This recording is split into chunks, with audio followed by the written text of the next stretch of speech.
再来看印尼首都雅加达等多市，总有几百个富人人摕扫帚，家里已经第2礼拜抗议国会议员自备独立家己的示威活动。因为抗议扩大印尼总统本地是表示讲已经取消访问中国的行程，也毋过大家煞看到伊伫中国北京，甲中国国家主席习近平、和罗西亚总统普京做伙翕相。 雅加达街路，为片婚爱社代表勇敢粉的示威，数百名妇女会操手，家己抗议生活开销大起，而且国会议员自备的街路行动，提操手就假表示要扫除国家垃圾，军国主机甲警察镇压。婚爱社中当时出现影响力代表已经过身21岁，机车外送员阿环在新进前所属病大细户的，立即何总表示团结。阿环顶个月2被送餐途中经过抗议现场，和一台警用装甲车告示。 使这波抗争真紧升级。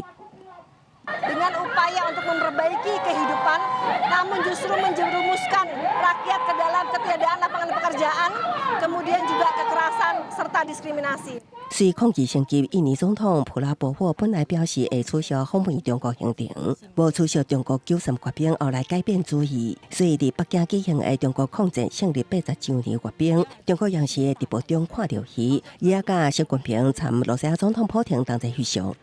印尼总统普拉博沃 ，Thank you for being here。